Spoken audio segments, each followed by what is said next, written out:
It's apocalyptic. 17 people have died nationwide, some of them while attempting to flee their homes. And in the state of New South Wales alone, more than 900 homes have been destroyed. Residents are outraged. They shouted down the Prime Minister who had come to visit one of the hardest hit towns. CNN international correspondent Anna Corin is in Nowra, New South Wales in Australia, 2 hours south of Sydney. And Anna, when we look at these pictures here, here's her story. Jim, a state of emergency has been declared in New South Wales, with authorities bracing themselves for the return of catastrophic conditions following those devastating fires on New Year's Eve. Well, residents and holidaymakers here on the south coast are being told to get out, with a fear there could be a further loss of life. This is what a mass evacuation looks like. Thousands and thousands fleeing the areas worst hit by the deadly bushfires that have swept across the southeastern coast of Australia. A mandatory evacuation for tourists before catastrophic conditions return on Saturday. But some want to head the opposite way. My daughter's stuck down in Sussex with some friends down there. Trevor Garland's 16-year-old daughter Hayley is stranded in one of the hardest hit regions with some friends. She told him she's safe, but he's not taking any chances. Been here for quite a while, trying to see if I can get down there to get her out. But I'm a bit worried because it's one road in, one road out. It's dangerous, but Trevor is not alone. So at the moment we're just focused on trying to get the family back together. Xanthia Walsh and her family were away when fire struck the family home in Conjola, 3 hours south of Sydney. They all escaped unharmed, but their house was completely destroyed. It was a family effort to build the house, so it's hit a lot of people quite hard. It used to be a holiday house prior to us living in it, so all of our families stayed in there at some point or another. Walsh and Garland are but two of the many stuck around and inside some of the areas hardest hit by bushfires across the states of Victoria and New South Wales. Dozens of roads have been cut off and some communities remain isolated. Stranded residents dependent on the Australian military for the most basic of supplies. It's part of the Australian government's efforts to deal with the crisis, but for some, it's too little, too late. The Prime Minister, Scott Morrison, who has been heavily criticised for his lack of leadership during this crisis and his government's inaction on climate change, was heckled by residents during a visit to Cobargo. You won't be getting any votes down here, buddy. A large part of the town was destroyed during the New Year's Eve bushfires, and residents say the government has not done enough. This is not fair. We're totally forgotten about down here. The Prime Minister left without responding. Conditions have improved slightly in the past few days, allowing the countless men and women who continue to battle the flames a temporary but very limited reprieve, and just enough time to say goodbye to one of their own. Firefighter Jeffrey Keaton was honoured for his bravery at his funeral, the medal given to his young son. Just one of the many victims of a nightmare with no end in sight that is expected to worsen in the coming days. Searing temperatures and ferocious winds are expected on Saturday, whipping up fires. Many of them have been burning for months, and there is no reprieve in sight. And Australia is only halfway through summer. Jim. Terrific pictures there, almost Hollywood-like, but it is very real.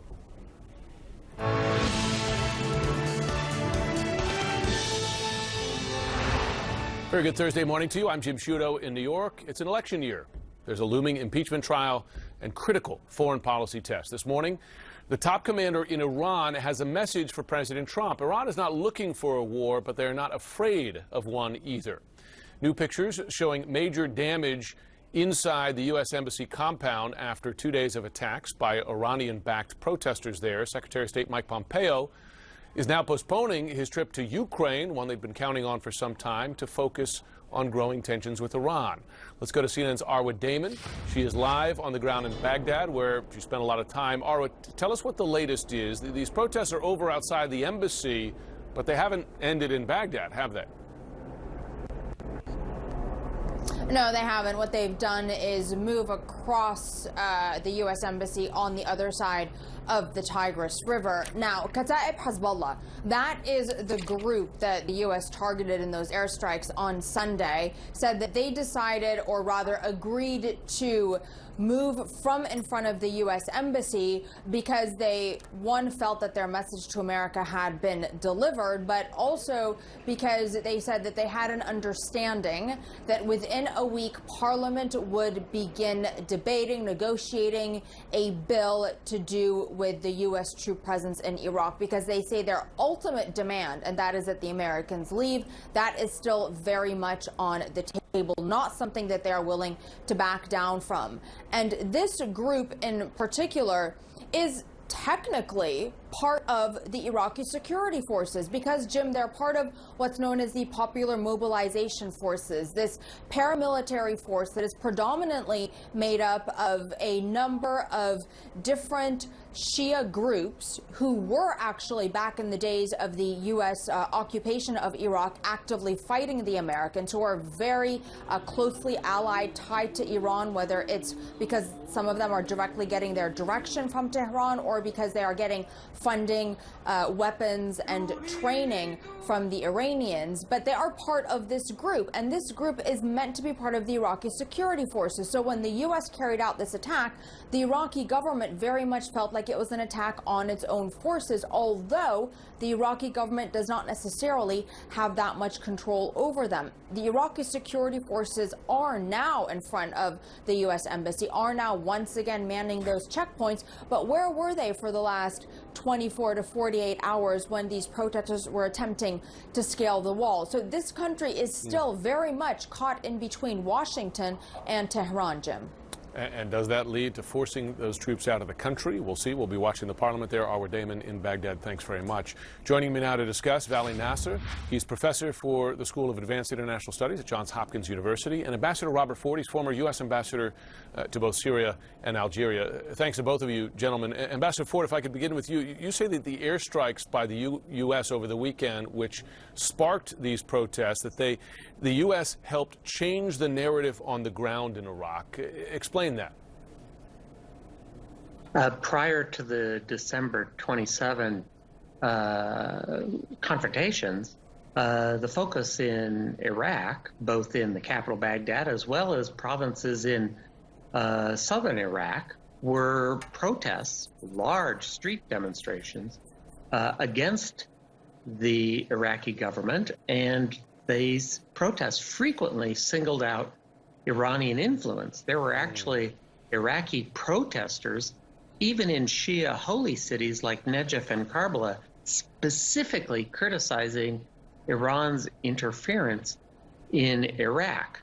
But in the wake of the American airstrike, the militias, notably Kataib Hezbollah, have been able to portray themselves as victims of American aggression. And it's true that the Iraqi government itself urged the Americans not to conduct these airstrikes. So the narrative changed.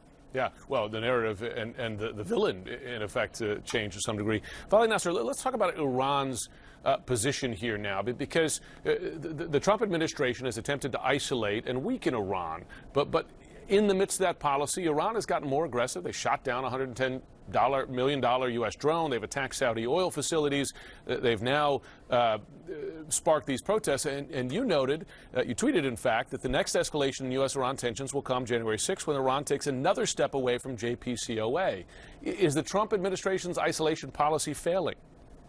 Well, it actually has not really isolated Iran. Iran has very strong relations with China and Russia, and only last week they did joint naval exercises for the first time in the Arabian Sea and in the Persian Gulf. I think what's happened is that President Trump very effectively has put Iranian economy under tremendous pressure, but has not been able to translate that pressure into some kind of a diplomatic track which would allow him to get another nuclear deal or to change Iran's regional posture. So Iranians gradually have developed this attitude that they can push back against pressure and they can exert pressure of their own. So in effect, they're basically sending a signal that maximum pressure strategy is going to lead to war. And either the President Trump has to be willing to go to war, or he has to change his track. Yeah, interesting. Calling his bluff, you might say. I wonder, That's right. Vali, just quickly, do you think that the Trump administration, that President Trump specifically, has overestimated Iran's desire to go to the table here?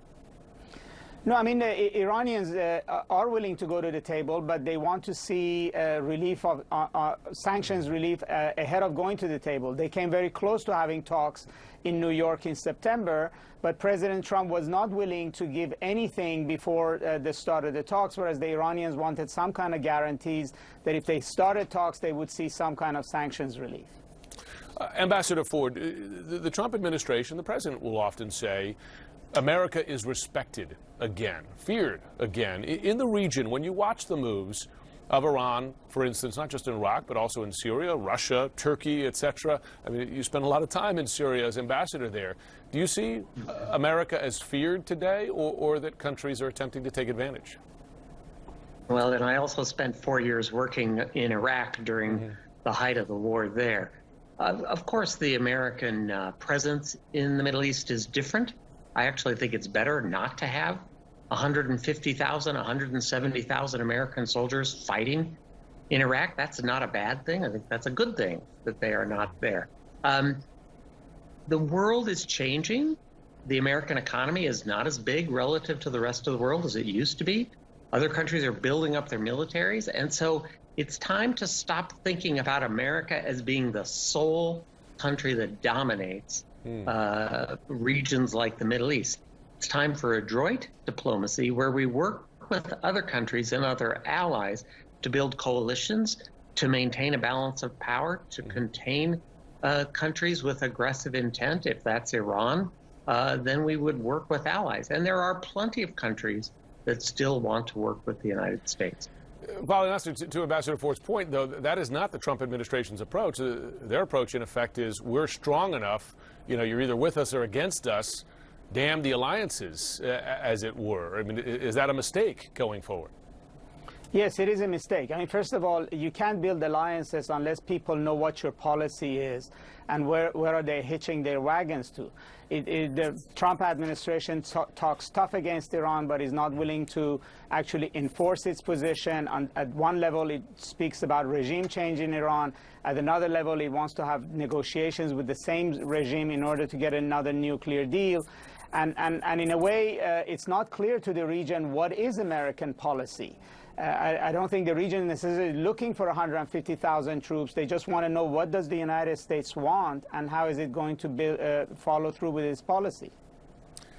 Vali Nasser, Ambassador Ford, thanks so much, and Happy New Year to you and your families.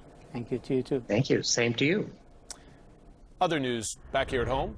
Today, two major stories on the 2020 campaign trail this morning. Democratic presidential candidate Julian Castro has ended his bid for the White House. Bernie Sanders, on the other hand, getting a major boost. The Sanders campaign announcing a massive fundraising haul in the fourth quarter that could make some of his rivals in the Democratic side nervous, bringing in more than $34.5 million in the last 3 months of 2019. All this just weeks before the first voting of the 2020 campaign at the Iowa caucuses.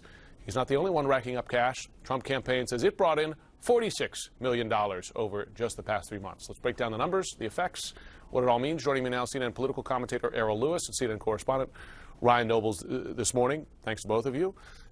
Errol, Julian, just a moment on that. He was the only Latino in the race, and we have seen this Democratic field get less diverse. I mean, let's be frank, there's still women in the race. You have Andrew Yang, but it's becoming less diverse over time. Is that a problem for the Democratic Party? Not necessarily. It's a problem, I think, for the candidates who want to champion the issues that Julian Castro was championing.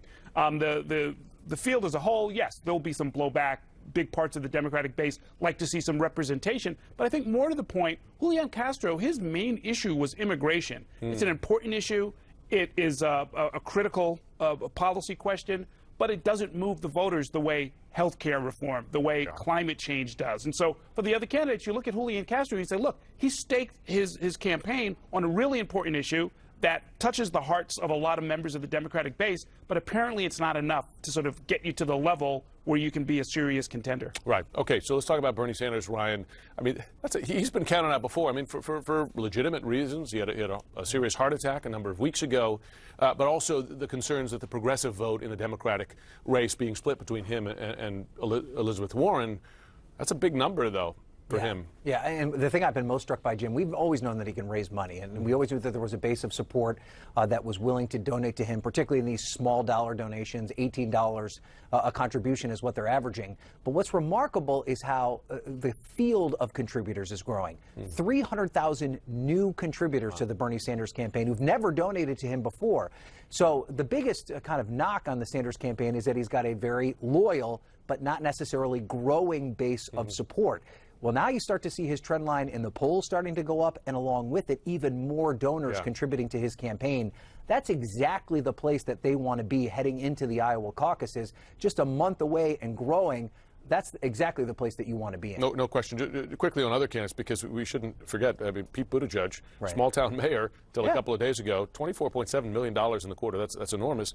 And Andrew Yang, who has not made the debate stage for 2 weeks from now, $16.5 million. A lot of that money just in the last few days, his campaign says, of 2019. That breathes a lot of life into both those campaigns. Well, I think that we have to start realizing that Andrew Yang is as viable, maybe even more viable a candidate as some of these establishment type candidates, maybe Senator Cory Booker, Amy Klobuchar. Is he more of a serious threat to win at least the Iowa caucus than some of these other candidates, because his fundraising numbers continue to be impressive and he is continuing to poll very well. He's made the debate stage in each one of these debates. But let me make this important distinction, Jim, about the way these candidates are raising their money. Yes, Pete Buttigieg has raised $24.7 million, but he's been willing to make those phone calls to the high dollar donors.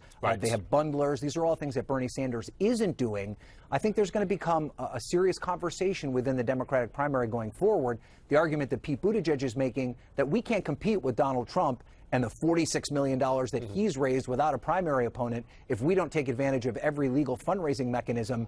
But there's clearly a vein of support within the Democratic Party that says the only way that we're going to change money in politics is to do it ourselves. Sanders making the argument he can do that without in the heat of a race, they might change their minds. But let's talk, if we can, about Donald Trump. $46 million, a lot of money. $150 million, I believe, for the year here. Now, if you stack it up and you've added up the Democratic candidates, obviously they're out as a group, out raising him. But that is no small number, and it does show, does it not, the continuing strength of his support? Sure, it's a huge number. He's got over $100 million in cash ready to be spent. That's one factor. There are all of these outside groups. That $100 million doesn't count all of the groups that some of the Republican Party has put together to try and support his campaign. And frankly, it doesn't include any outside foreign support. You know, that has been an important question, and we don't know what's going to happen. And it may, in fact, work to the benefit of Donald Trump. Remember, Rudy Giuliani's 2 associates now indicted were specifically asking for foreign money to be donated to domestic candidates. I wonder, just drawing your wisdom, Errol, having covered a lot of races here, is money overemphasized? Because a lot of candidates in previous cycles have raised a lot of money, sometimes more than their opponents, and went home. Right? Sure. Look, how you spend it, whether it's smart money or not, is what really makes a difference, and it's something that is hard to determine just by looking at media buys and that sort of a thing. We discovered 4 years ago that the Trump campaign was buying tons and tons of Facebook ads, which are almost untraceable. And they were running thousands of them every given day to figure out the right color, the right wording, the right video images and so forth to throw at the people that they were trying to get at. It's not clear whether or not the social media capabilities of the Democratic candidates are that sophisticated, but if they're not, they better catch up real quick. True. Well, I remember, you go back to 2008, you know, Obama was praised for getting early on that train of the online donors, that kind of thing. But the field is constantly changing. Well, and the other thing, too, adjust. If it were just about money, then we'd already be anointing Michael Bloomberg or Tom Steyer, because they're spending more in a week than some of these candidates have raised the entire campaign, and it hasn't resonated. Donald Trump was going to self-fund his campaign, wasn't he? Yeah, at one point. Or that was the word then. Yeah. Errol Louis, Ryan Nobles, thanks to both of you. Still to come, waiting on Pelosi. The Senate might have kept the month of January open for a trial, but Majority Leader Mitch McConnell is making no impeachment plans yet. How long will this drag out? Plus, he called the quid pro quo regarding Ukraine crazy. Now, Bill Taylor, the top diplomat in Ukraine, a key witness in the impeachment trial, is out. He's the second Trump appointee to leave there. What's next in our relationship with that ally as it remains at war with Russia?